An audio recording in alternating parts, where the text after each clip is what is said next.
নমস্কাৰ স্বাগতম জনাইছো অল টিপস এছামিছৰ অন্য এটা ভিডিঅ'লৈ। এই মুহূৰ্তত আহি পৰিছে আজিৰ দিনটোৰ কেইবাটাও গুৰুত্বপূৰ্ণ খবৰ। অসমৰ লগতে ভাৰতৰ বিভিন্ন প্ৰান্তৰ খবৰসমূহ এনেদৰে নিতৌ চাবৰ বাবে চেনেলটো ছাবস্ক্ৰাইব কৰি ভিডিঅ'টোত এটা লাইক কৰি দিব। তেন্তে দৰ্শকসকল আহক আৰু বেছি পলম নকৰি আজিৰ এই ভিডিঅ'খন আৰম্ভ কৰিছোঁ। প্ৰথমে দিবলৈ লৈছোঁ এটা ডাঙৰ খবৰ। ৰাজ্যৰ ছাত্ৰ ছাত্ৰীসকলৰ বাবে লৈ আহিছোঁ এটা খুবেই গুৰুত্বপূৰ্ণ খবৰ। 2023 বৰ্ষত অনুষ্ঠিত হ'বলগীয়া মেট্ৰিক পৰীক্ষাত বহু সাল সলনি ঘটাই সেবাই আনিলে নতুন নিয়ম। কি নতুন নিয়ম জনাই আছোঁ। নতুন নিয়মেৰে হ'ব 2023ৰ মেট্ৰিক পৰীক্ষা।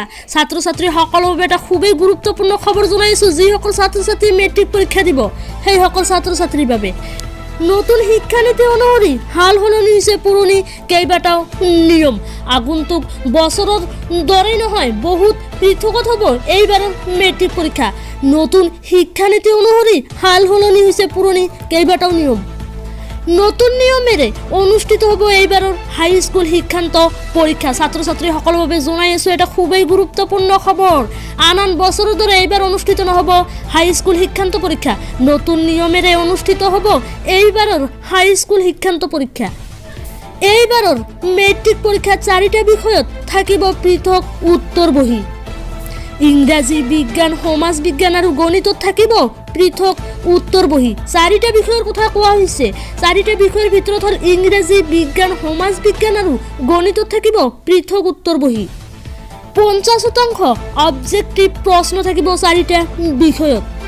1 নম্বৰকৈ 50টা প্ৰশ্ন থাকিব এই 4টা বিষয়ৰ প্ৰশ্ন কাকতত। জনাই আছোঁ এটা খুবেই গুৰুত্বপূৰ্ণ খবৰ। 1 নম্বৰকৈ 50টা প্ৰশ্ন থাকিব এই 4টা বিষয়ৰ প্ৰশ্ন কাকতত। পুৱা 8:45 8 পৃষ্ঠাৰ অবজেক্টিভ উত্তৰ বহী দিয়া হ'ব ছাত্ৰ ছাত্ৰীক।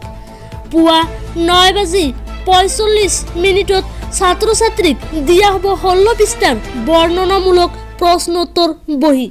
3 মাৰ্চৰ পৰা ৰাজ্যত আৰম্ভ হ'ব মেট্ৰিক পৰীক্ষা। লগতে কোৱা হৈছে যে অহা 3 মাৰ্চৰ পৰা ৰাজ্যত আৰম্ভ হ'ব মেট্ৰিক পৰীক্ষা।